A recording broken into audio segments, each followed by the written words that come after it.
Ok, buenas tardes, doctor Steven. Buena tarde a todos Tarde. los que nos han estado acompañando y los que ahorita nos acompañan. Muchas gracias y sean de nueva cuenta bienvenidos. En esta ocasión tenemos una conferencia por el doctor Steven Valencia Marín de la Universidad Tecnológica de Pereira, Colombia. Lleva como título El teatro y la polis, el drama trágico como eje político en la sociedad ateniense. Ahora me voy a dar la oportunidad de leer brevemente la ficha biográfica del doctor Steven. Él es magíster y licenciado en filosofía por la Universidad Tecnológica de Pereira, en Colombia. Es también magíster y licenciado en ciencias religiosas de la Universidad Católica de Pereira, Colombia. Funge como docente e investigador en ambas universidades en el área de filosofía antigua, especialmente ética helenística, filosofía medieval, con énfasis en estudios patrísticos y la reflexión de la tradición clásica grecorromana en el pensamiento de autores cristianos de los primeros 7 siglos de la era común. Es vicepresidente del Centro de Estudios Clásicos y Medievales Gonzalo Soto Posada de la ciudad de Medellín, secretario de la Red Colombiana de Filosofía de la Religión, secretario de la Red Latinoamericana de Estudios Patrísticos y participa como miembro pleno en la coordinación de proyectos y actividades de índole académica desde la Asociación Latinoamericana de Filosofía Antigua y la Sociedad Colombiana de Filosofía. Bueno, nos da mucho gusto contar con su presencia en esta tarde y sin mayor preámbulo, pues le dejamos el micrófono al doctor Steven. Adelante, por favor. Muchas gracias por la presentación. Antes de empezar mi exposición, quiero agradecer a los organizadores del evento, particularmente a la Universidad Autónoma del Estado de México, por el desarrollo de este coloquio internacional en el que ya llevo participando muchos años, y lo cual ha sido importante para establecer alianzas, conocer personas que trabajan en una misma temática, y esto para mí es esencial, sobre todo porque nosotros que nos dedicamos a la filosofía siempre vemos necesario establecer esos diálogos para estudiar más a profundidad las temáticas que nos importan, que nos interesan. Entonces quiero agradecer por esta nueva versión del evento, y espero que pues siga en los años venideros. Como acaban de presentarme, básicamente la temática que voy a desarrollar con ustedes en esta horita tiene que ver con un aspecto que para ciertos comentaristas contemporáneos, en este caso, por ejemplo, Marta Nussbaum, en La fragilidad del bien, y Esteban Bieda, ¿sí?, que tiene unos documentos bastante interesantes sobre el particular tragedia griega. Este tipo de literatura, si me permiten el uso del término, ha influido bastante en lo que respecta a asuntos políticos y éticos. De hecho, yo quiero que entendamos un poco la dinámica en la que voy a enfocar mi exposición, y es que básicamente yo defino política como un asunto que trasciende la esfera de poder, de la esfera de las relaciones entre gobernantes y gobernados, entre los que ejercen poder y los que se dejan gobernar, ¿no? Para mí la política va más allá, y es un asunto de relaciones interpersonales. Me perdonan el anacronismo con la antigüedad griega, porque ciertamente no hablamos de asuntos personales en la antigüedad griega, pero sí se puede hablar de una intuición de individuo, ¿no? Intuición como tal, porque el concepto de individuo tampoco está en la antigüedad, pero sí podemos hablar de una intuición de individuo, donde esas relaciones que se establecen a nivel político, social, básicamente es lo que nosotros podemos entender como política desde la antigüedad clásica. Y el hecho de que la tragedia, el drama trágico esté en este ambiente político tan importante para los atenienses del siglo IV antes de Cristo, siglo III, siglo IV antes de Cristo, eso implica pensar que quizás en las actividades de entretenimiento, ocio, que quizás ha representado básicamente la dramatización, la representación de ciertos elementos literarios generados por unos trágicos, unos cómicos, unos pensadores épicos y todo este tipo de narrativas, pues el hecho de representarlos tiene sus implicaciones éticas, al menos como una influencia. Y en ese estadio de influencia de esta literatura que es dramatizada, que es representada, autores como los que mencioné, Martha Nussbaum y Esteban Bieda, pues básicamente sugieren que esto ha ayudado a modelar las conductas de la antigua población ateniense, de los antiguos griegos, y eso es lo que en cierto modo posibilita o vivir de un mejor modo posible o vivir de manera contraria, de una manera que no sirve a esas relaciones buenas que uno espera en un ambiente social, ¿no? Entonces, básicamente esa es la tesis que quiero desarrollar con ustedes y para ello he preparado una presentación en PowerPoint en la que pues iremos hilando ciertos conceptos que me parece importantes considerar. Bueno, vamos aquí con la primera diapositiva. Permítame, yo pongo esto en modo de presentación que aquí no me está dejando. Ok. Como pueden ver ustedes en esta primera diapositiva, pues hay varios elementos que es necesario considerar a nivel de contexto de la tragedia griega. De hecho, la tragedia griega ha sido pensada no solamente desde un ámbito social, sino también desde un ámbito religioso. Y como ustedes saben, la religiosidad es un componente esencial de la cultura griega clásica. En este esquema que vemos arriba, con ciertos sectores determinados y cada uno señalado con un número particular, pues encontramos tres escenarios específicos en los que quisiera detenerme. Ciertamente este es el mapa de la Acrópolis de Atenas, de la ciudad alta, ¿no? Y actualmente pues se conservan algunas ruinas, por ejemplo, del Partenón, dedicado precisamente a la diosa Atenea, protectora de la ciudad de Atenas. Ahí lo vemos en pantalla, el que está señaladito el número 1 y ahí está indicado en un gráfico, en una imagen. En la parte inferior de ese mapa, hacia el lado derecho, número 19, se encuentra lo que se conoce como el Odeón. Ese Odeón fue construido, se dice que fue construido por Pericles, y básicamente, o en tiempos de Pericles, y básicamente lo que se desarrollaba en este famoso Odeón eran representaciones musicales, todo era dedicado a la música, ¿no? Allí básicamente se desarrollaban obras que tenían que ver con música. Más o menos en el 435 a.C. fue que se construyó este espacio.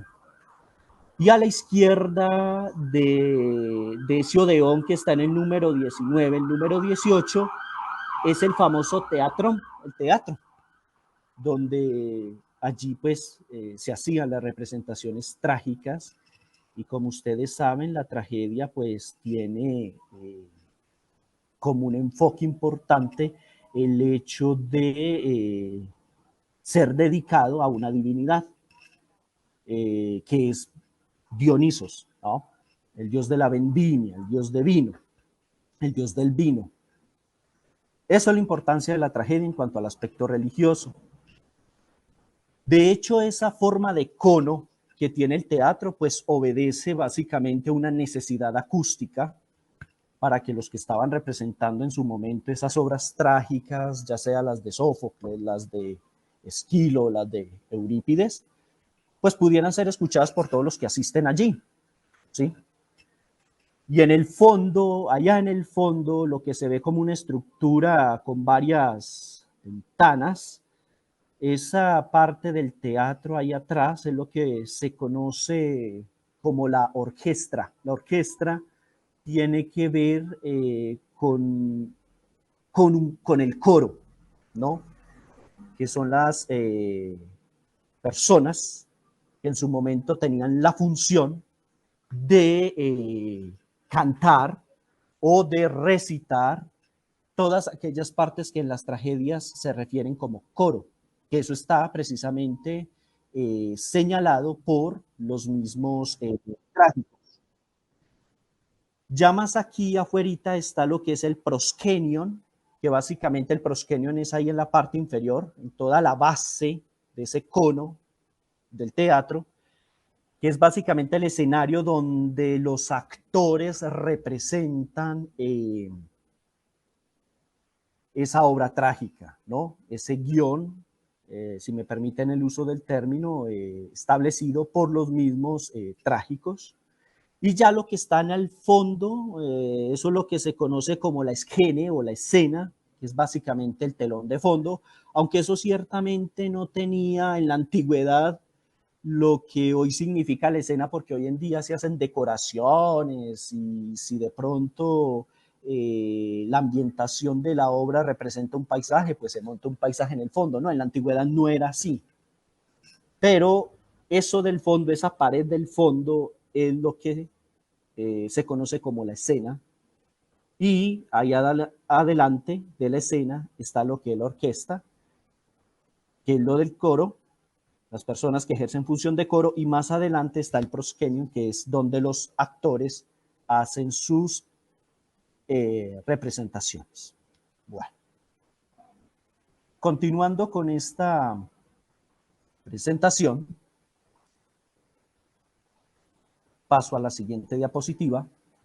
A propósito del contexto del que estoy mencionando y reconociendo que la tragedia es una forma de dar culto al dios Dionisos, dios de la vendimia, pues quisiera agregar otros elementos, por ejemplo, que la tragedia, pues ciertamente, y no solamente la tragedia, sino todas las particularidades de la poesía, llámese épica, llámese lírica, llámese comedia, y entre ellos la tragedia, fue básicamente acogida por un estadista como Pisístrato. En tiempos de Pisístrato, donde se impone la democracia ateniense, ¿no?, como una forma de régimen político para los griegos, pues básicamente se da acogida a los poetas, y dentro de esos poetas están los trágicos, Esquilo, Sófocles y Eurípides, ¿no? Pero lo particular es que en esta democracia tan representativa de la Atenas antigua, pues ciertamente iba paralelo a esto unos conflictos bélicos que se extienden más allá del tiempo de Solón.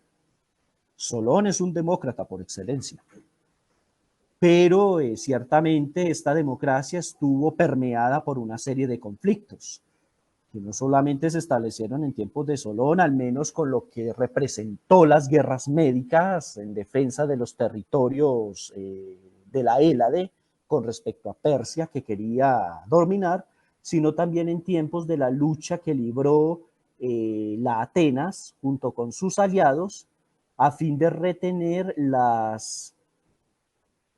los intereses de dominio por parte de los lacedemonios, es decir, de los que habitaban el Peloponeso, ¿no? Abajo en Atenas, en el sur de Atenas. Y esos conflictos bélicos, pues muchas de las tragedias fueron representadas.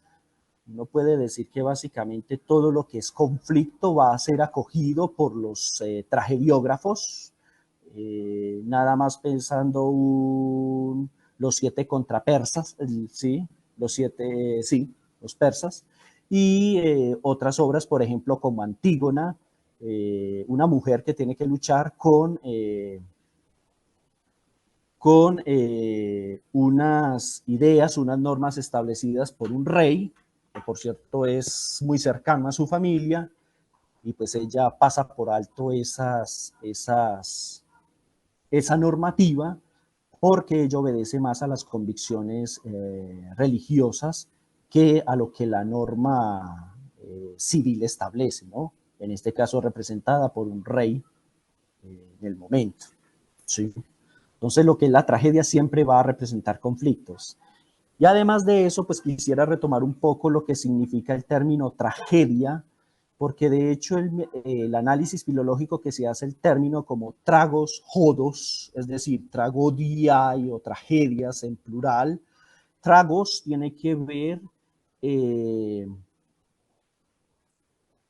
con el macho cabrío, es un animal, se refiere a un animal, y básicamente el macho cabrío está relacionado con Dionisos, patas de cabra, lo bestial, y odia de odos, que tiene que ver con el canto, ¿no? Básicamente las tragedias eran, además de representar, eran cantadas. Por eso, como les decía en un inicio, los teatros estaban acondicionados para que desde el proscenium unas personas que son las encargadas de recitar, de cantar lo que los tragediógrafos establecían en sus tragedias, valga la redundancia, como cantos, pues los del coro pudieran hacer ese tipo de cantos. Por eso es tragodia, ¿no? El canto al macho cabrío, el canto a Dionisos en este caso.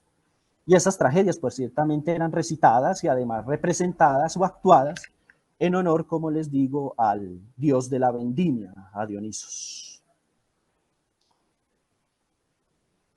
Continuando con la presentación, pues ya hablaríamos un poco del carácter religioso de las tragedias.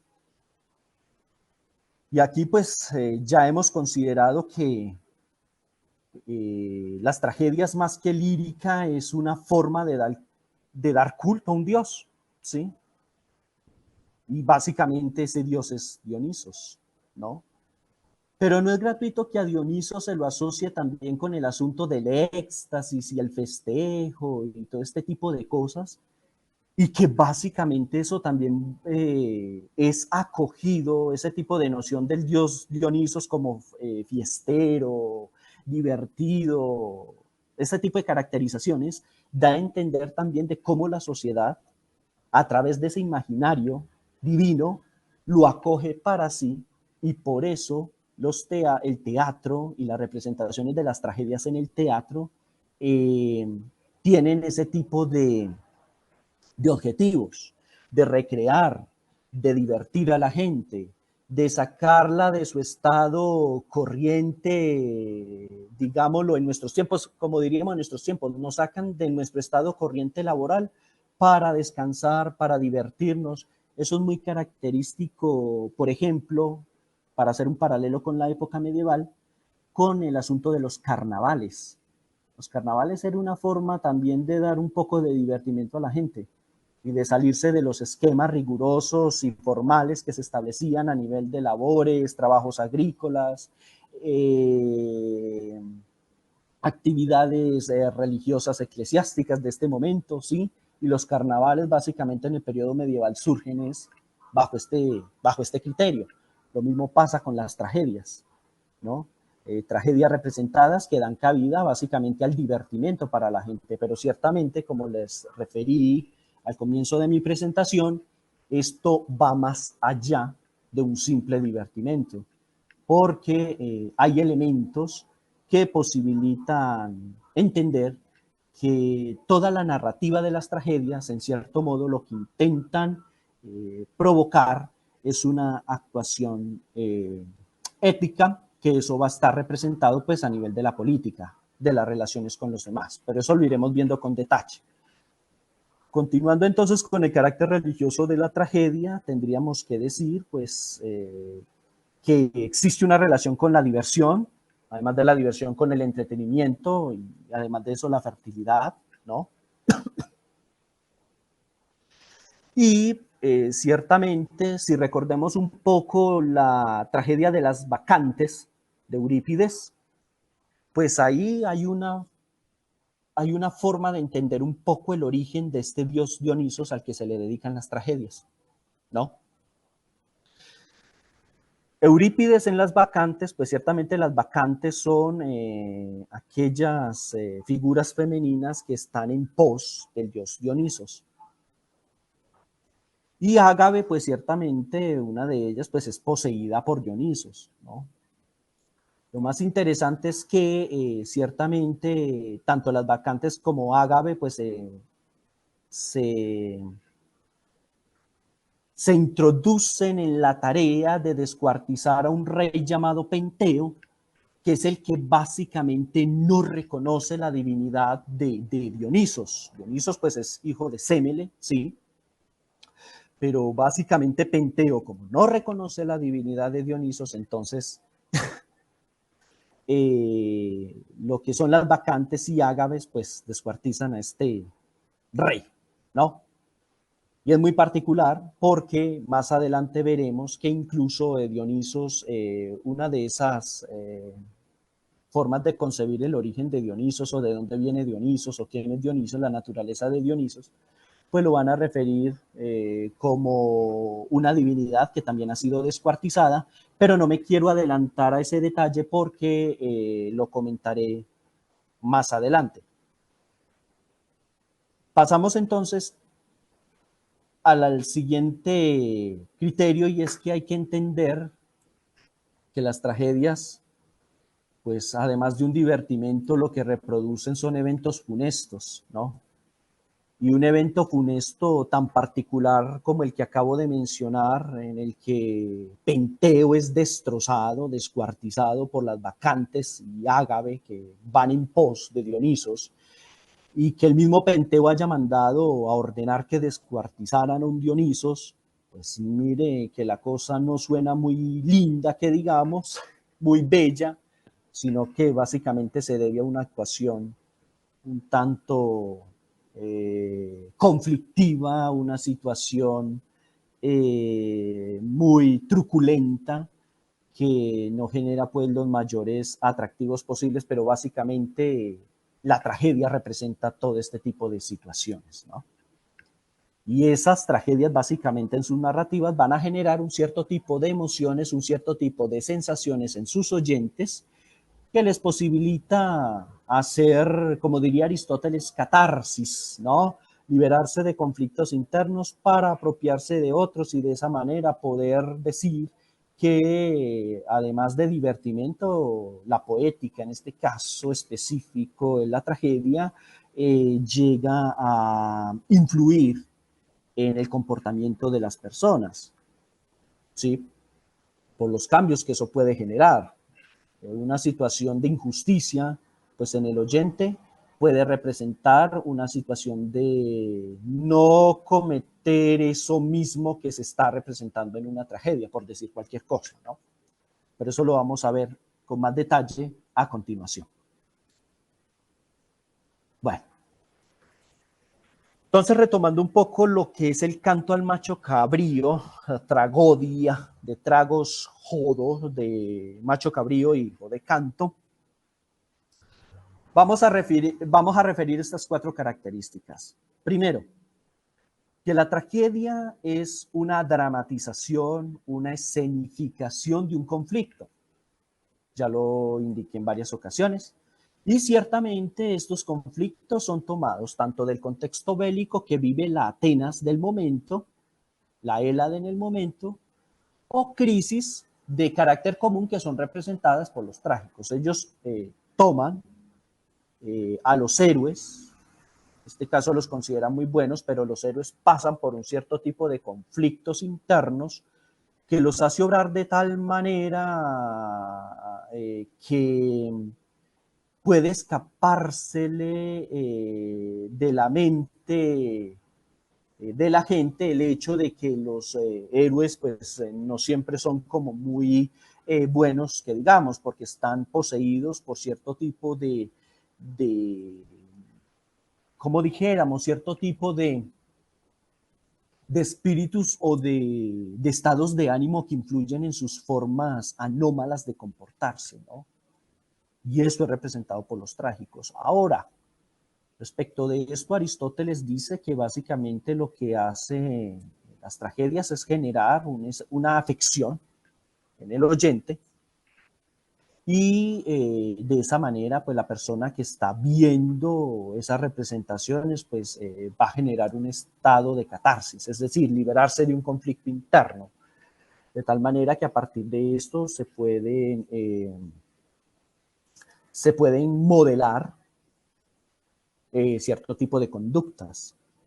Ahora, a propósito de la mención a Aristóteles, hay un dato en particular que quiero traer a colación, y es que ciertamente, por mucho que Aristóteles haya insinuado que la poesía, y en este caso la tragedia, influya en las emociones y acciones de las personas, quizás con intenciones de modelarlas, de cambiarlas, no, para asuntos éticos mucho más serios, mucho más rigurosos, no se puede suponer que la educación de las personas, la educación ética de las personas, se deba simplemente a la tragedia, porque básicamente hay elementos más allá de unas representaciones que uno ve, que son las que posibilitan una recta actuación de las personas a nivel político o a nivel ético, ¿no?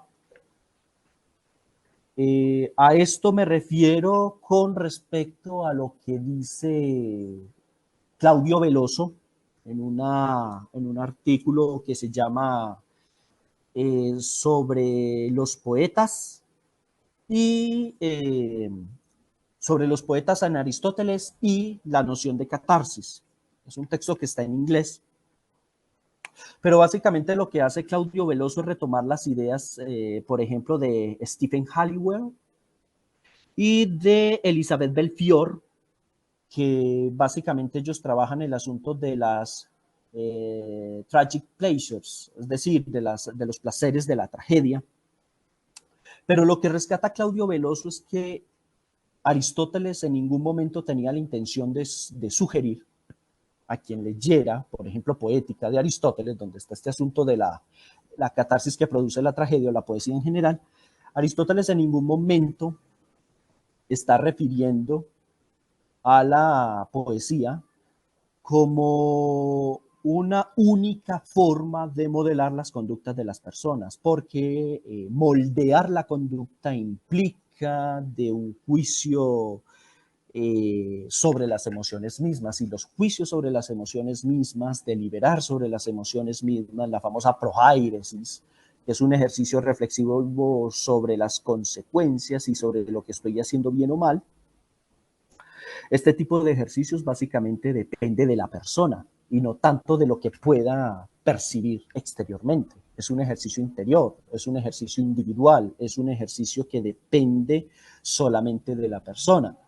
Entonces, Claudio Veloso, en contra de Martha Nussbaum y del mismo Esteban Bieda, que ven en la poesía una forma de educar, pues Claudio Veloso va en contra de esa opinión de estos dos autores que acabo de mencionar y dicen que no, ciertamente Aristóteles no le apuesta a esto, y él recurre a unos fragmentos de Ética a Nicómaco en el libro 10, donde básicamente Aristóteles está diciendo que lo que son ciencias teóricas pues no enseñan nada. Y si en ese caso pues circunscribimos a la poesía dentro de las ciencias teóricas en cuanto a que representan unos conceptos, unas emociones, pero no pasan de ahí, sino que simplemente son una representación, pues básicamente la tragedia en sí misma no puede modelar nada, a no ser que sea por el consentimiento de las personas que se dejan llevar por las emociones de una actuación trágica, ¿no?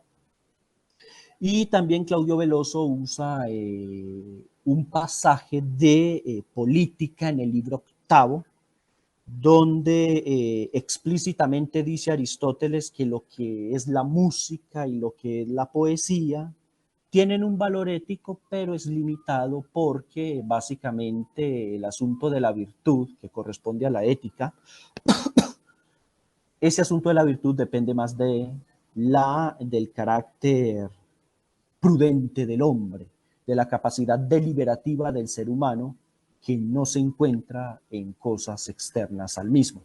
Entonces, mire lo interesante acá, ¿no? En cuanto, pues, el particular Aristóteles. Ahora, pasando a una segunda característica como son los héroes, que son, pues, los principales personajes de las tragedias.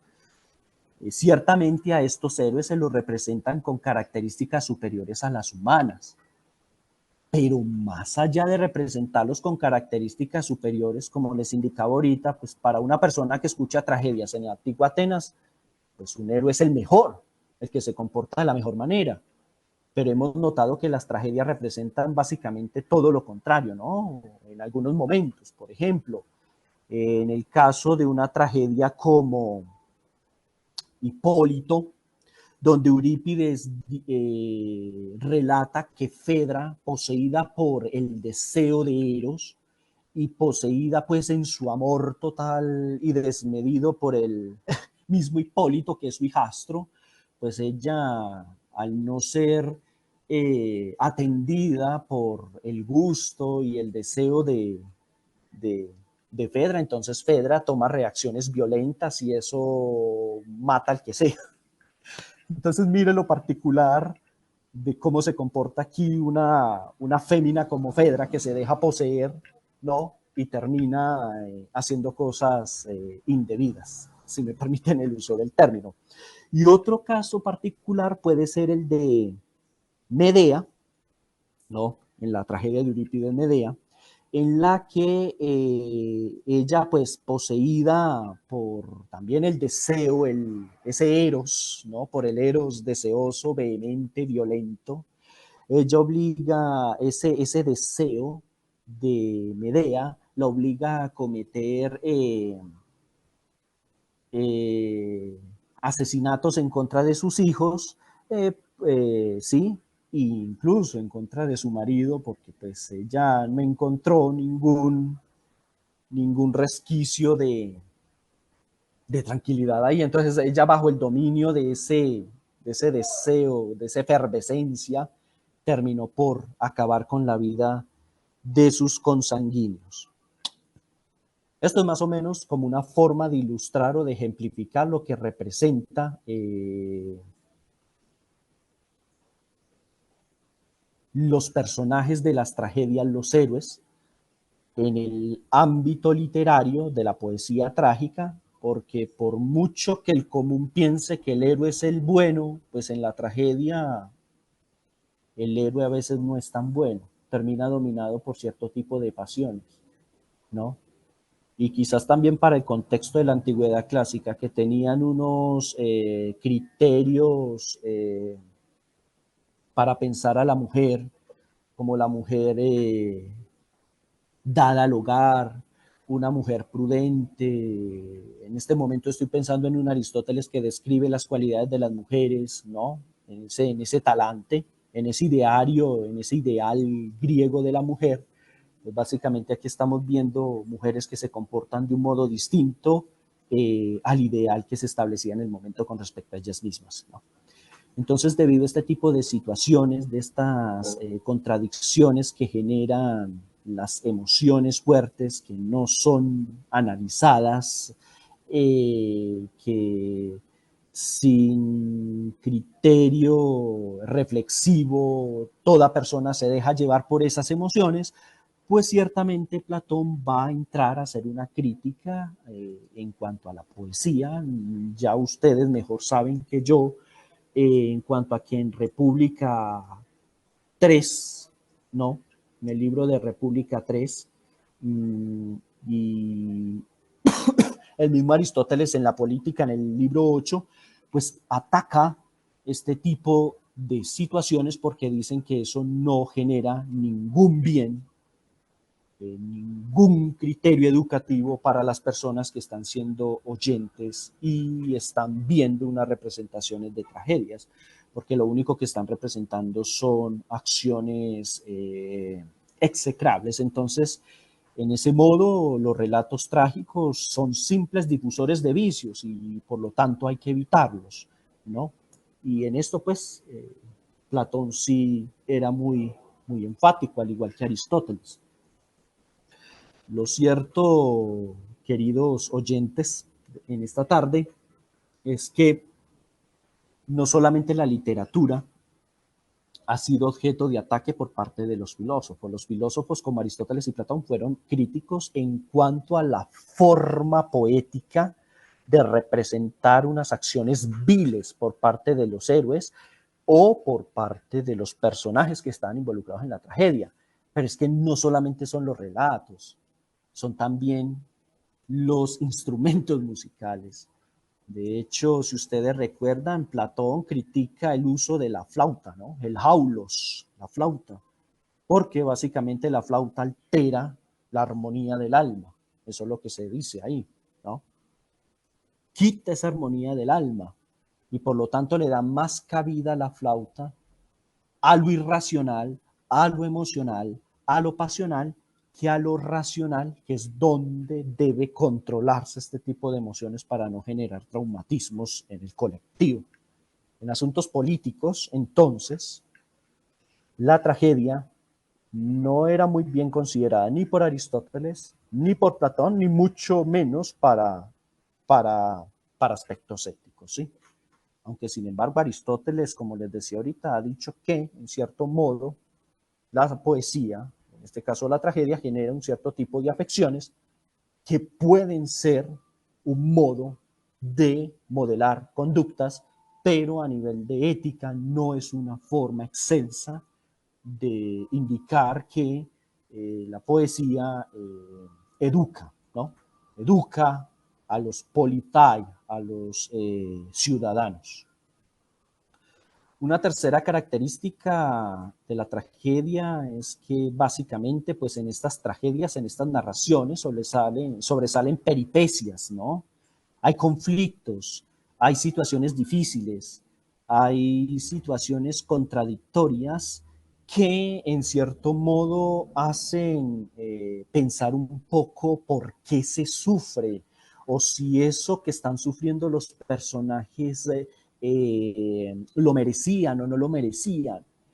De hecho, si nos enfocamos a estudiar el texto de La fragilidad del bien de Martha Nussbaum, ella ciertamente resalta que básicamente en la antigüedad los que eran espectadores acogían de la tragedia y de las representaciones trágicas un modo de educar, ¿no? Pasando un poco por encima las ideas de Aristóteles y Platón. El hecho es que desde un punto de vista psicológico no podemos tapar el sol con un dedo, me perdona la expresión coloquial, pero en cierto modo el ver cierto tipo de hechos representados, claro, ajenos a uno, pero el hecho de usted ser espectador de de una escena de estas, donde usted supone a partir de la narrativa que hay cosas injustas, pues en cierto modo su conducta se modela, ¿no? Y esto desde un aspecto más psicológico que desde lo ético y lo político. Pero tampoco podemos decir y desligar que la psicología nada tiene que ver con lo político, con lo ético, sabiendo que lo psicológico corresponde a la persona, al particular, que es básicamente la base misma de la sociedad. Entonces, fíjense ustedes que bajo este criterio que estoy estableciendo en este momento, la tragedia sí puede fungir como una forma de educarse o de modelar conductas en la antigüedad. ¿Sí? Y un último aspecto para rescatar aquí de la tragedia es que son recurrentes pues, el uso de caracteres psicológicos, como ya lo vimos. Hay figuras femeninas y masculinas, héroes masculinos y femeninos que tienen un estado de locura, Hay otros que tienen un estado de venganza, como el mismo que referí hace rato de Fedra, en el Hipólito de Eurípides, o de perversidad incluso, ¿no? Por ejemplo, mostrar a un Eros perverso, que cuando posee una persona, lo único que hace es generar acciones fuera del criterio de bondad que en el momento se establecía, ¿no? Fuera del criterio de ideal de acción que se establecía en el momento. Entonces, ya hasta los dioses tienen un carácter perverso y las tragedias son maestras en este tipo de cosas, ¿no? Sus narrativas son maestras en mostrar a los dioses, a los héroes, a las figuras que allí representan como todo lo contrario a lo que es la virtud y este tipo de cosas. Sin embargo, esto puede llegar a generar aspectos positivos en la vida social. ¿Sí? En cuanto a que si considero que cierto tipo de injusticia se comete, pues no necesariamente tengo que reproducirlo en mis comportamientos cotidianos para con las demás personas. Y ese es básicamente el enfoque político que se le está dando a esto, ¿no? Bueno, yo en este momento, en lo que resta de la exposición, quiero destacar ciertos aspectos de todo esto que he venido desarrollando con ustedes a partir de algunos textos selectos y unos versos selectos de algunas de las tragedias de los trágicos, en este caso de Esquilo, Sófocles y Eurípides. Y aquí en pantalla tienen pues la obra de los persas de Esquilo de Eleusis. Yo quiero leerlo lentamente, parte por parte, y detenerme en los subrayados que están aquí, en los resaltados en negrita, para ir generando un cierto tipo de comentario y ustedes van notando conmigo ese tipo de este tipo de narrativa donde puede generar una influencia en el actuar cotidiano de un ciudadano del tiempo de Atenas que participaba de estas escenas, ¿no? Entonces Atosa, que es la madre de Jerjes, dice lo siguiente: dime cómo fue el comienzo del combate naval. Aquí básicamente está refiriéndose a un hecho específico que es un combate, ¿no? A propósito pues de las guerras que en ese momento estaban aconteciendo. Entonces el mensajero le contesta a Tosa: comenzó todo el desastre al aparecer un genio vengador o alguna perversa deidad. Entonces noten ustedes aquí esa característica de describir a las divinidades bajo criterios totalmente contrarios a lo que uno supone de la deidad. Por ejemplo, la deidad es sumamente buena, pues aquí está hablando de una deidad perversa, ¿no? Vino un hombre griego del ejército de los atenienses y dijo a tu hijo Jerjes, de hecho Atosa es la madre de Jerjes, ¿no? Y esto básicamente está representando a las guerras médicas, ¿no? El conflicto que tenía Atenas y toda la Hélade con los persas, ¿no? Y aquí hay una figura importante de los persas como fue Jerjes. Ese genio vengador o esa deidad perversa comentó a Jerjes que al venir la oscuridad de la gran noche, ¿no? No permanecerían allí los griegos, sino que saltarían a los remeros que tienen las naves y cada cual por sitios distintos, procurando ocultarse al huir. Intentarán salvar su vida, ¿no? Ese hombre griego del ejército de los atenienses pues le estaba dando indicaciones a Jerjes de qué iba a pasar con los atenienses, ¿no? Aquí ya hay hasta traición por parte de un hombre griego para con los suyos, y va y le cuenta a Jerjes que se prepare para atacarlos porque pues están en este tipo de situación, ¿no? Estaban ubicados de esta manera. Él, Jerjes, inmediatamente que lo oyó, sin advertir el engaño del hombre griego, ni tampoco la envidia de los dioses, comunicó esta orden a todos los capitanes de barco. ¿no? Se está refiriendo básicamente al ejército de Jerjes.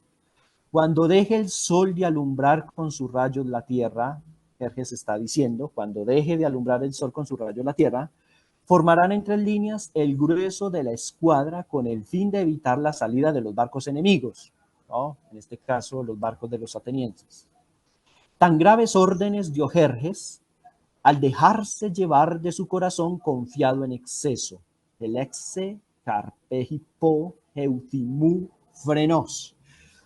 Mira lo interesante aquí con esta expresión de dejarse llevar de un corazón confiado en exceso. Un rey que en esas circunstancias se deje llevar de excesos, pues difícilmente pueda que le salgan las cosas bien, ¿no? Y lo que intenta representar Esquilo es aquí un Jerjes que se dejó llevar, no midió consecuencias, se dejó llevar de ese exceso de confianza, dio esa orden a los suyos y va a terminar mal. Entonces aquí como termina diciendo la narrativa, Jerjes no sabía el porvenir.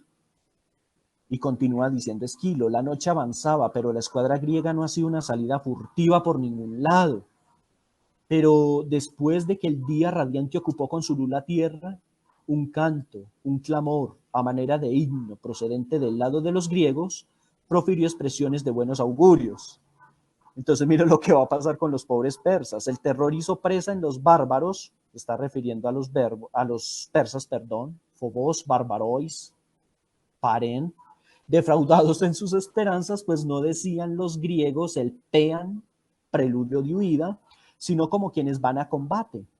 Rápidamente todos estuvieron al alcance de nuestra vida. Las naves de los griegos, con gran pericia, atacaban.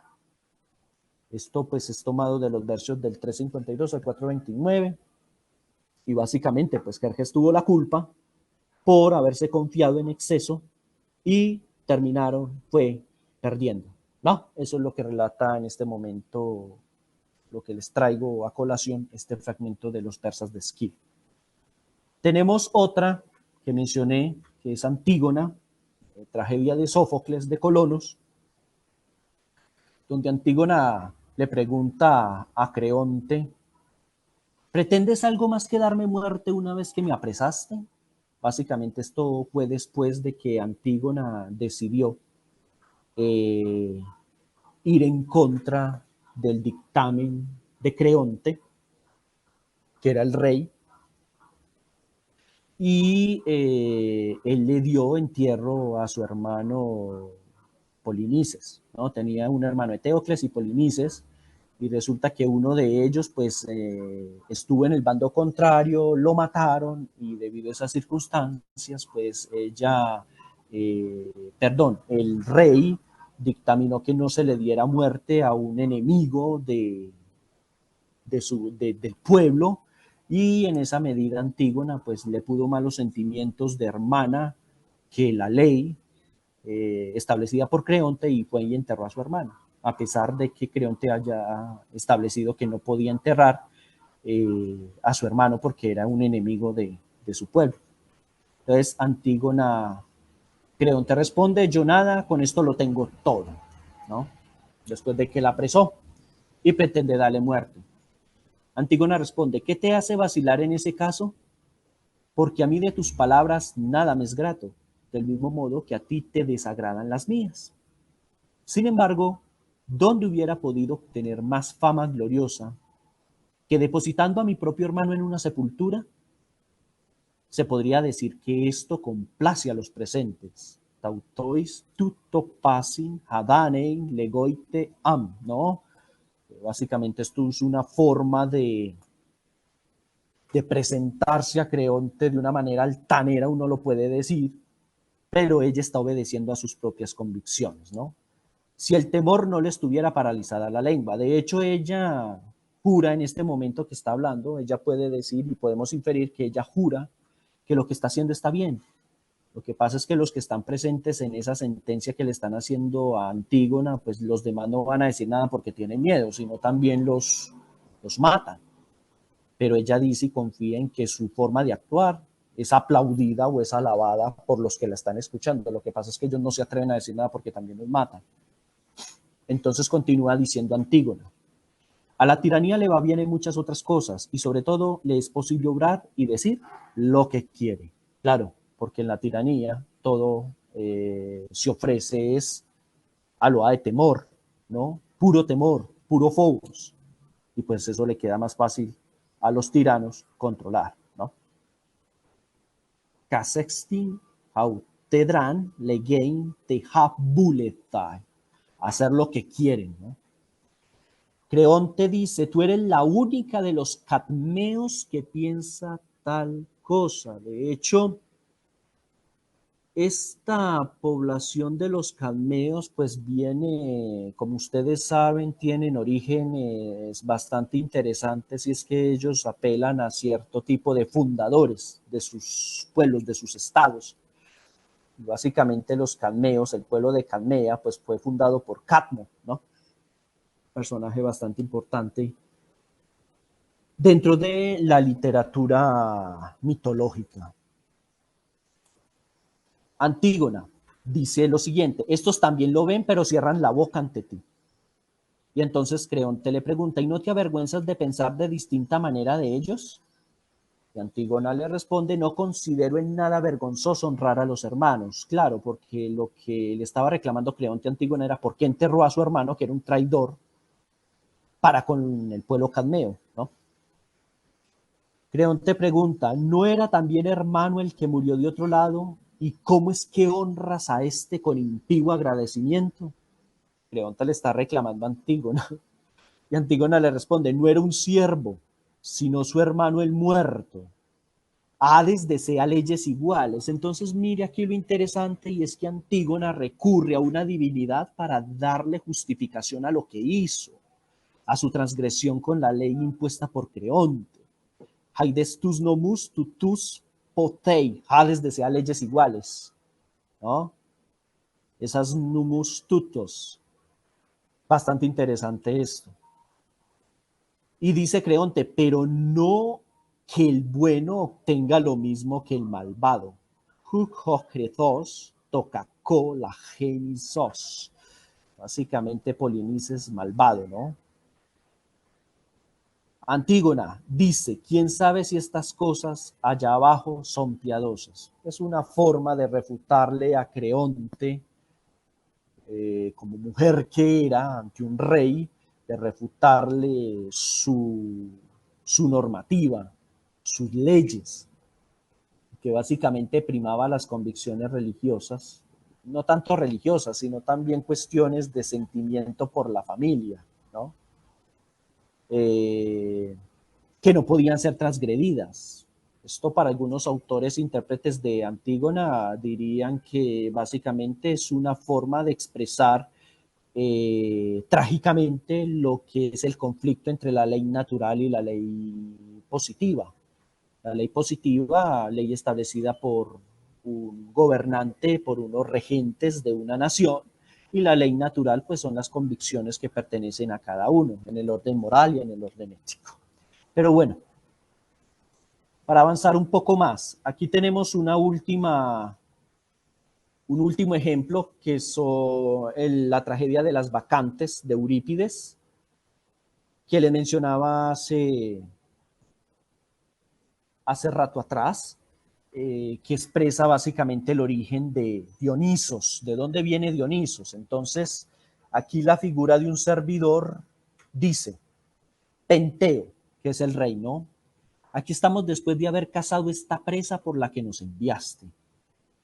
La presa, en este caso, que era cazada, ha sido Dionisos. Entonces, mire lo que sigue diciendo: en cuanto a las bacantes que tú aprisionaste, están fuera. Las bacantes son las que van en pos del mismo Dionisos.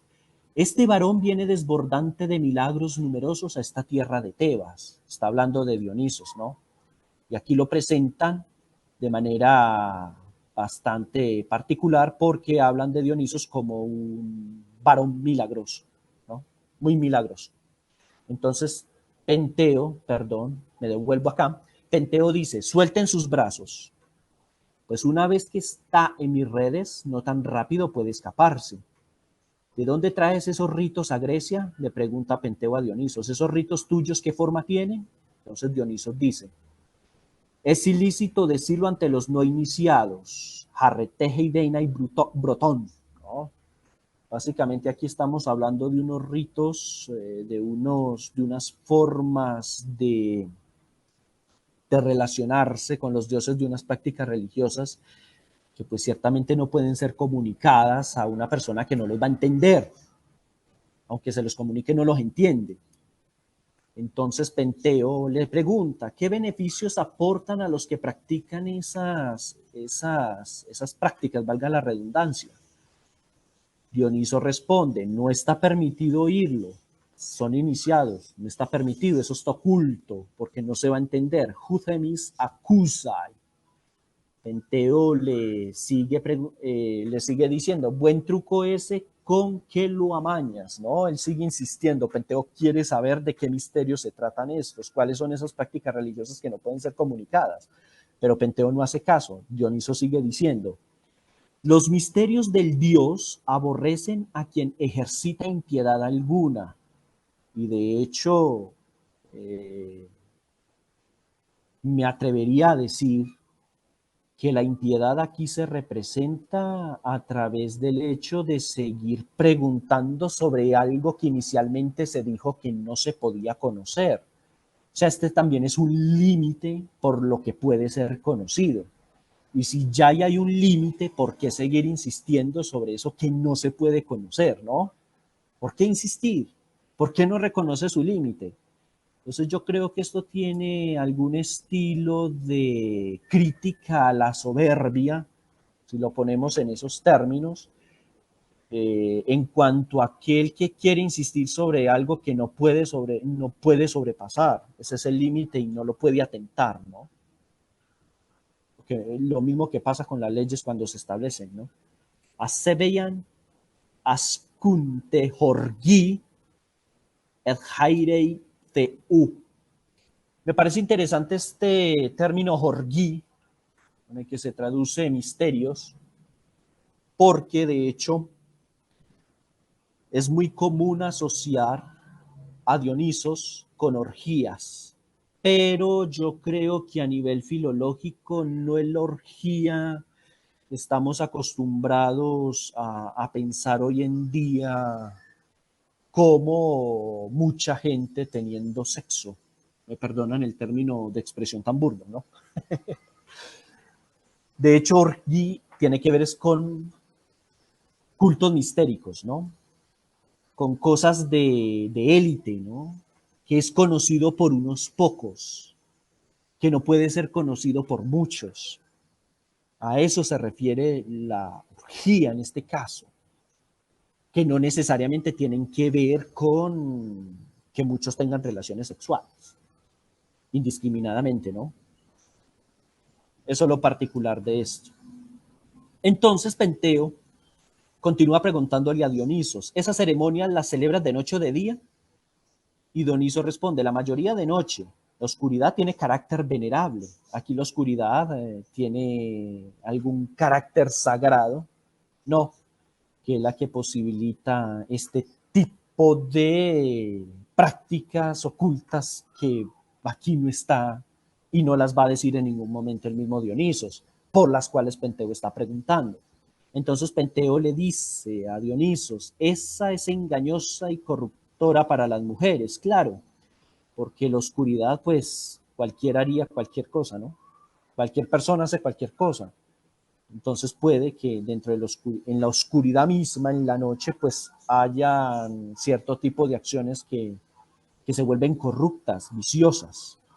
Entonces Dionisos le dice, también durante el día puede encontrar cualquiera el vicio. Esto es lo más interesante todavía porque por mucho que se diga que la noche o la oscuridad pues es propicia o es un escenario propicio para cometer actos viles, pues no se crean tanto eso según términos de Dioniso, porque básicamente en el día también se pueden cometer vicios y actos crueles, ¿no?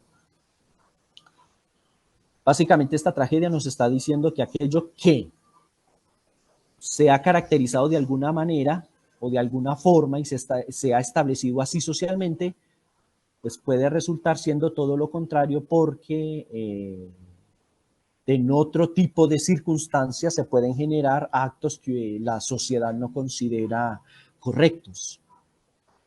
Dice Penteo, tienes que pagar pena por tus perversos sofismas. Claro, no le quiere Dioniso revelar los misterios estos que oculta en cuanto a las prácticas este Dios, ¿no? Estos ritos religiosos, entonces como no obtiene lo que quiere Penteo, entonces le dice, no, usted tiene que pagar, porque usted no me ha dicho nada. Entonces Dionisos le dice, y tú por tu ignorancia y reverencia contra el Dios, se jamatías que casebunte hextonteon, ¿no?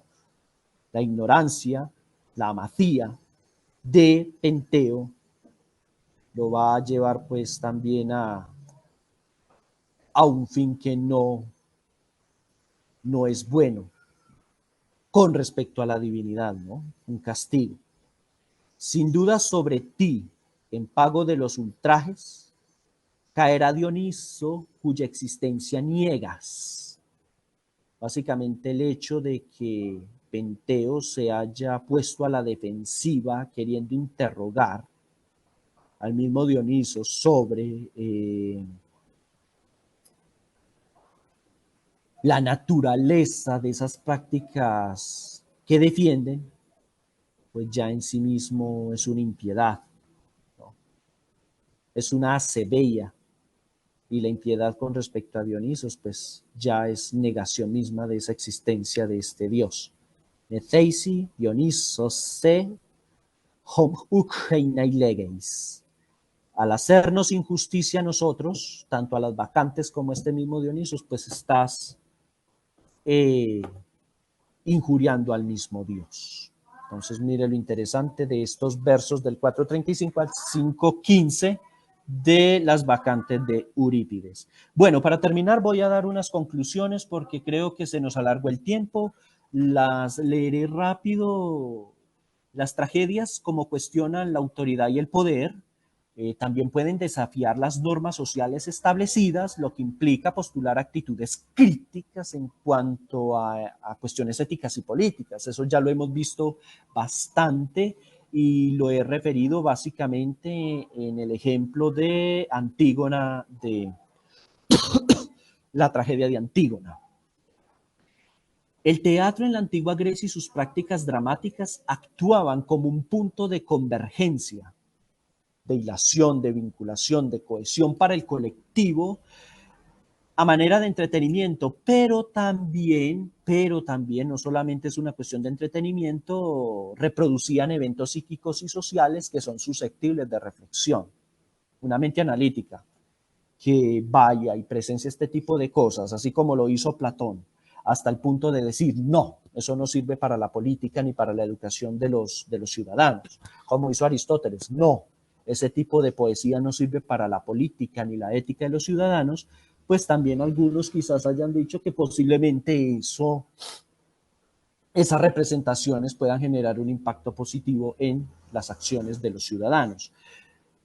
Finalmente, la dramaturgia griega se pensó como un factor influyente en las dimensiones éticas. Esto básicamente desde una postura psicológica, ciertamente la representación de ese tipo de cosas, los auditores pues le generan un cierto tipo de una impresión ética, ¿no? Que tiene que ver con los rasgos privados del hombre, modelar sus formas de pensar, modelar sus conductas a partir de lo que piensa. Y también tiene que ver con la dimensión política, que recrear una situación social y cómo actúa ante ciertos eventos en que se establecen conflictos, situando juicios a las creencias que se tenían en el momento, ¿no? Bueno, me disculpan porque me alargué con mi presentación, yo creo que me pasé del tiempo, quiero agradecerlos por su atención y quedo abierto a preguntas si el tiempo nos da para pensar un poco esto que acabo de reflexionar con ustedes. Muchas gracias. Muchas gracias, doctor Steven. Muy interesantes sus aportaciones, la manera como va usted intercalando los datos contextuales, los datos gráficos y luego cómo usted incorpora fragmentos extraídos de ciertas fuentes trágicas para reafirmar lo que usted había estado trabajando desde antes o lo que usted venía anunciando. Eh, yo no quisiera pasar la oportunidad antes de que me ganen el micrófono otros participantes. Yo quisiera preguntarle, sobre todo, esa idea que usted manejó, que pues la tragedia es o era una manera de, pues de criticar, ¿no? De cuestionar al poder, a los regímenes establecidos. Eh, si quisiéramos hacer una analogía con nuestro tiempo, haciendo una pregunta tal vez hasta lo cómico, ¿usted qué respuesta daría? ¿Cuál sería, digamos, el espíritu vigente de esa actitud trágica respecto al poder en nuestro contexto, pues, mundial, latinoamericano? Adelante. Perfecto, muchas gracias por las preguntas. Antes de responder, profesor, a su pregunta, yo quedé inquieto por unos comentarios que hay en este momento en el chat que hablan de que las diapositivas se quedaron congeladas. ¿No alcanzaron a ver las conclusiones?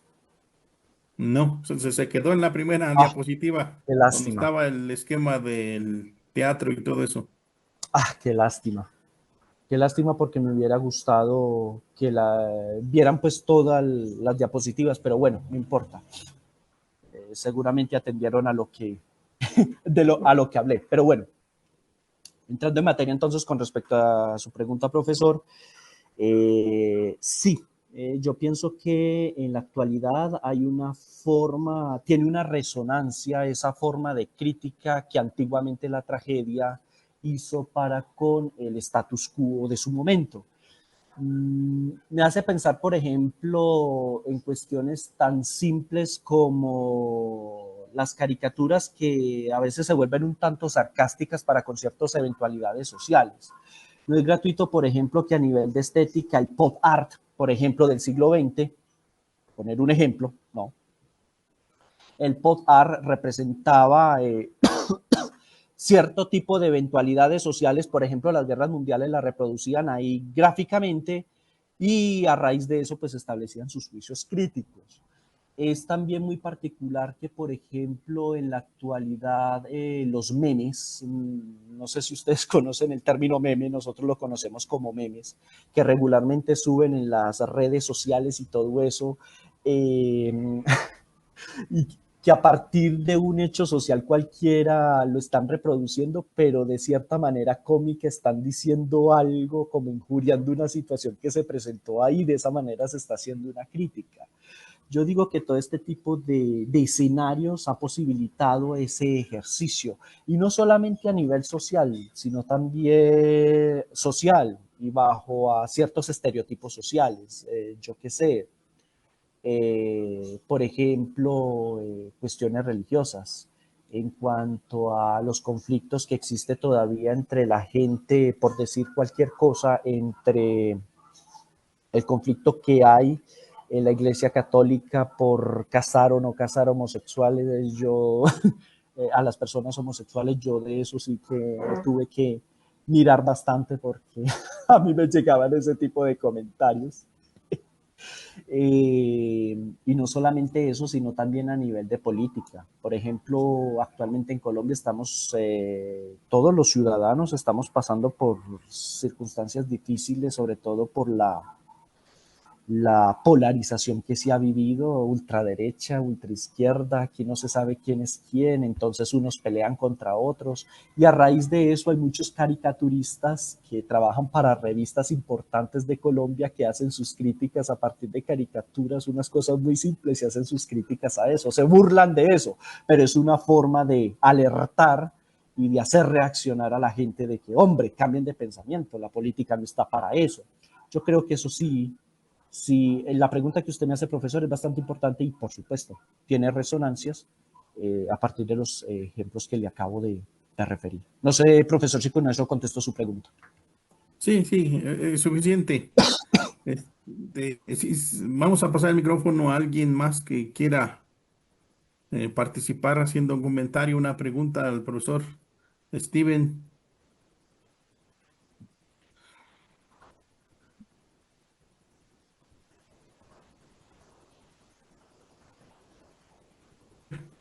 Hola, doctor. Nuevamente, muchas felicidades por su acertada participación y, como decía el doctor Roberto eh, Rush, cómo ha hilvanado, cómo has hecho coincidir los distintos ejes de tu trabajo.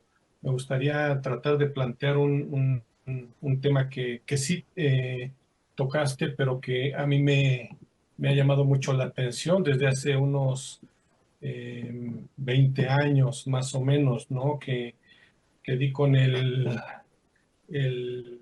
capítulo, el libro 3 de la República de Platón, ¿no?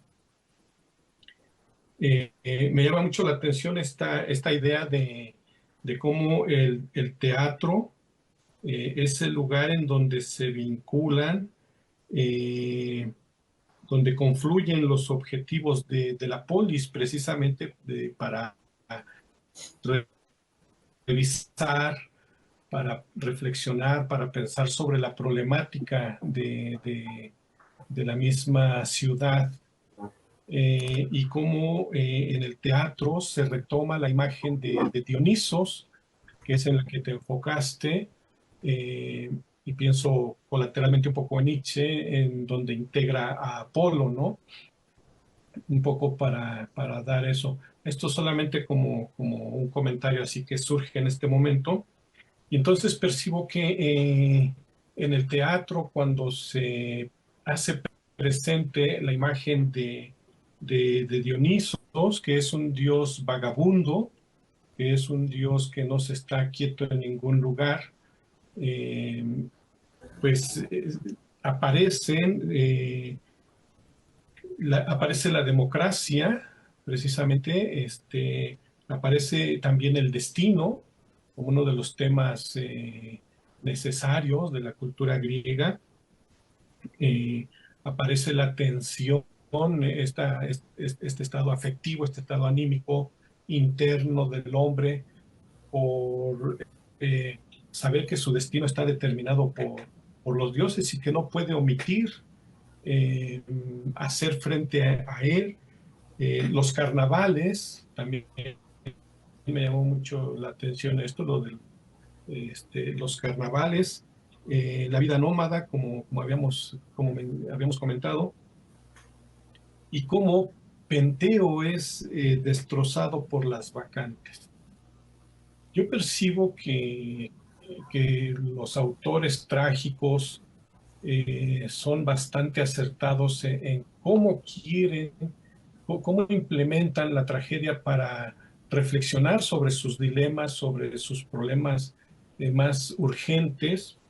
Eh, y sin embargo, con el paso del tiempo, Platón plantea una cuestión que aún a mí me inquieta bastante y que es que la tragedia y sus imágenes y además los dioses que plantea la tragedia y los poetas como Homero y Hesíodo, pues no son suficientes o no son válidas para ejercer una forma de educación eh, como la que plantea Platón. Esta inquietud a mí me lleva a pensar que tanto los poetas trágicos como Platón, de una u otra manera, quieren resolver los problemas acuciantes urgentes de la polis.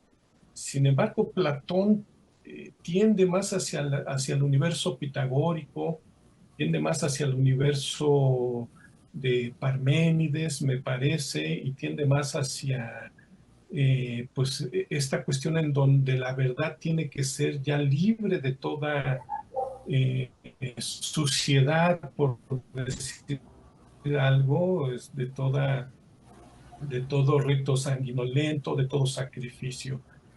Doctor, ¿qué comentario te merece esto que reflexionamos aquí? A ti, gracias Josué por tu comentario. De verdad que coincido con lo que tú dices. Punto común a rescatar entre los tragediógrafos: Esquilo, Sófocles y Eurípides. Hay más, pero estos son los clásicos, los referentes. Y Platón es su interés, es un interés común por resolver cierto tipo de situaciones que se estaban dando en el contexto en que ellos vivieron, ¿sí? Platón, ciertamente, como filósofo, él entra más de lleno en la situación a resolver. Y Platón ciertamente piensa que una forma de resolver el asunto es quitar toda poesía, como lo refiere en su República, libro 2 y libro 10, es quitar toda poesía que tenga una mención viciosa de los dioses. ¿Por qué? Porque para aspectos religiosos era un asunto, era un pilar importante dentro de la política y la cohesión social de Atenas, de la Hélade en general. Cualquier narrativa que implicara una forma de romper con el esquema virtuoso de la divinidad no sirve ni para educar. Por eso es la crítica tan fuerte que le hace Platón a la poesía homérica, sobre todo la homérica, que le tiró Homero, ¿sí? Caso especial, un Eros vehemente. Lo representamos, lo hablé, perdón, un poco en cuanto a la tragedia de Hipólito, Fedra, dominada por Eros, un Eros violento para cometer semejante atrocidad. Un Eros que también posee a Medea, de tal manera que ese Eros la lleva a acabar con la vida de sus hijos y con la de su mismo esposo. Básicamente ese Eros tan bello que él representa en el banquete como un asunto mediador para establecerlo a nivel de conocimiento y todo esto, se ve desvirtuado, nada que ver con la belleza del Eros que plantean algunos poetas, específicamente Homero, ¿no? Nada que ver con ese Eros vehemente. Y pues los trágicos, los tragediógrafos, los trágicos en su momento, pues para mí ellos sí jugaban con ideas disruptivas. ¿A qué me refiero con ideas disruptivas? A ir en contravía de lo que el común creía que era lo mejor para su ciudadanía. El caso especial de una Antígona que tiene que enfrentarse a un Creonte que cree que simplemente por no enterrar a aquel que fue rival de su pueblo, pues ya con eso está haciendo justicia y eso es lo mejor para hacer. Pero el trágico que refiere a Antígona como aquella que está en la capacidad de irse en contra de eso que establece un rey, de aquello que socialmente lo consideran como lo bueno, para darle prioridad a las convicciones personales, a unas convicciones religiosas, donde incluso Antígona, en este caso en la tragedia de Antígona, Sófocles, la hace una fémina que involucra divinidades como Hades para decir que lo que está haciendo ella es bueno, pues es una cuestión disruptiva, va en contra de lo que se ha establecido socialmente, ¿no? Pero mire que ambas formas de proceder buscan un mismo objetivo, ¿no? Buscan de dar respuesta a una misma cosa. Padecen unas mismas circunstancias, pero tienen caminos, son variables. Uno es el enfoque filosófico, que se le ha dado a esto, el enfoque filosófico, pues desde un clásico como Platón, que rechaza la poesía, que habla mal de los dioses, digámoslo en esos términos, y unos trágicos que refieren a las divinidades, a las mujeres, a los héroes, desde unas dimensiones que son mucho más humanas, más no tanto de lo correcto, sino también de lo incorrecto. Entonces, a partir de eso también están generando una crítica, una forma de responder a unos conflictos sociales a los que se les busca dar una solución específica.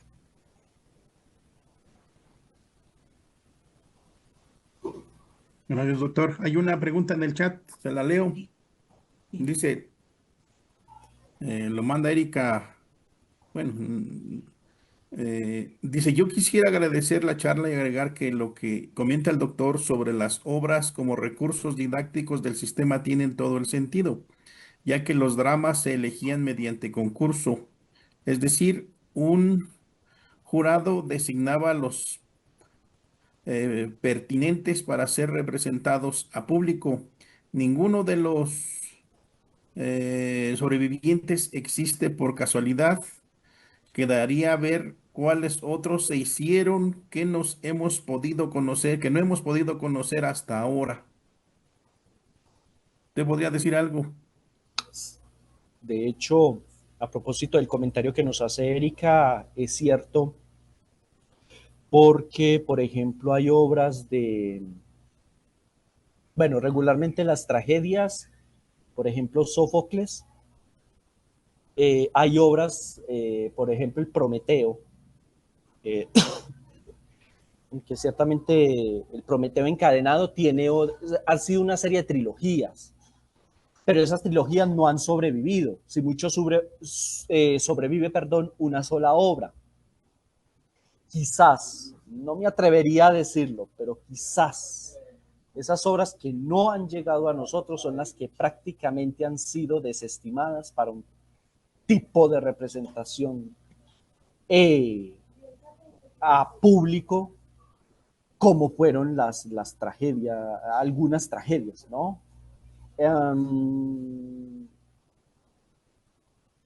Edipo en Colonos, por ejemplo, también hace parte de una trilogía, ¿no? Pero solamente nos llegó una, ¿sí? De hecho, muchas de esas obras fueron objeto de premios. Pero ciertamente prácticamente en ese momento, había un control, me permiten el uso del término, un control político sobre esas obras, de tal manera que lo que pudiera ser representado, sí, no fuera, prácticamente no tuviera ninguna forma de hacer, de sublevar o de incitar alguna forma de sublevación para con lo que los reyes del momento lo tenían. Por ejemplo, en el caso de Pisístrato, ellos admitieron los poetas de entrada.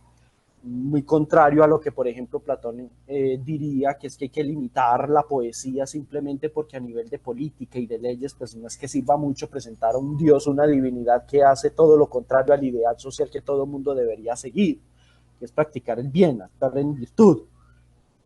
Pero sí, ciertamente la poesía como un recurso didáctico estaba afincada a un sistema, y ese sistema político era el que determinaba básicamente qué tragedia o qué obra ganaba y qué obra no, qué obra era digna de estimar y qué obra no era digna de estimar.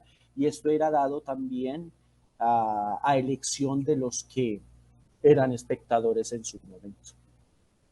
No sé si con eso aclaro un poco más la cuestión o la termino de complicar, pero aunque ciertamente no es una pregunta, es un comentario con el que estoy de acuerdo.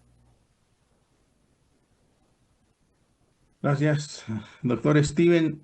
¿Alguien desea hacer algún otro comentario? ¿Puedo? Adelante, profesora. Gracias. Bueno, hermosa su conferencia, sí, lástima que no pudimos terminar de ver las diapositivas. Yo realmente me he dedicado mucho a la tragedia por razones, soy profesora en letras, de modo que las 7 de Ésquilo, las 7 de Sófocles y las 17 con posibilidades de 18 si aceptamos que el rezo es de él o del hijo, etcétera, etcétera. Tenemos un corpus, ¿cierto? Y muchos fragmentos también de tragedias perdidas. Las que usted ha elegido son impagables como acto social y como acto ético. Me quiero solamente aportar la Antígona. La Antígona, en realidad, lo que hay ahí, los griegos tenían muchas palabras para ley, y veo que usted sabe griego.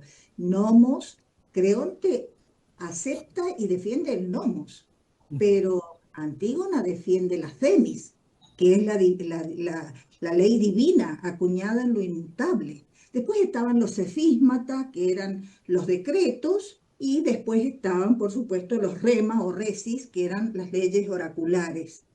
Y simplemente me permito decir que si ustedes están ardiendo en Colombia, hoy la Argentina está atravesando un momento histórico.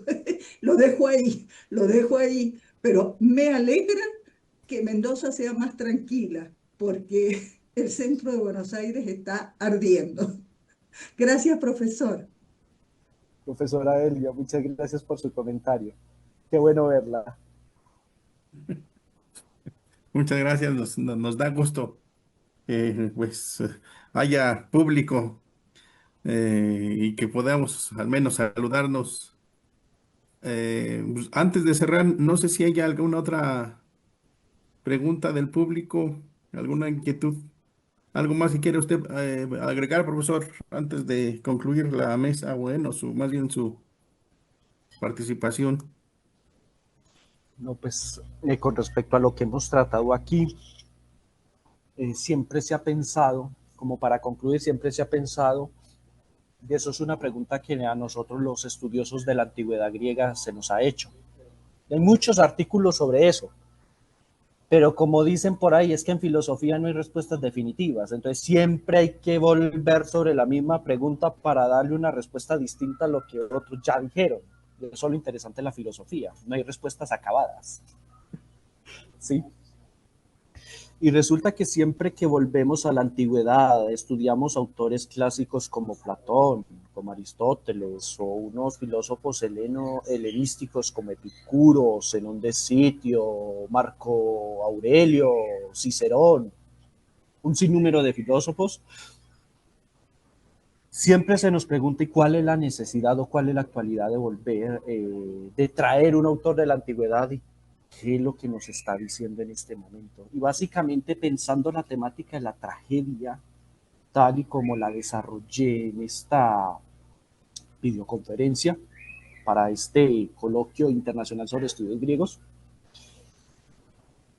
es que hay formas de reproducción de lo que los antiguos griegos hicieron y que en nuestro tiempo pues coincide perfectísimamente. Yo no hablaría de influencias, no hablaría de una influencia, hablaría más bien de coincidencias, pero es algo que de generación tras generación como que al menos a los estudiosos nos ha sido legada y hemos ido conociendo a lo largo de la historia, y son cosas que desde el sentido común no se escapan.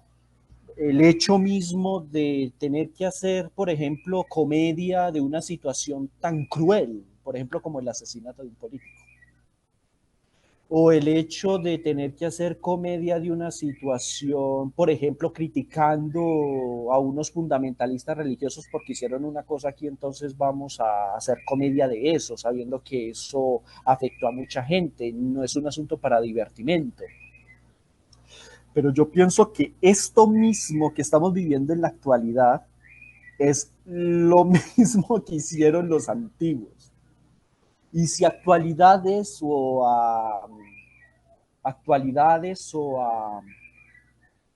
coincidencias que tengamos con la antigüedad se debe, pues básicamente la tragedia, así como en la antigüedad y lo tenemos hoy en día, es una forma de hacer crítica a las situaciones que en este momento nos acaecen. Es la misma circunstancia. Los problemas políticos de la antigüedad, son los mismos problemas políticos de la actualidad.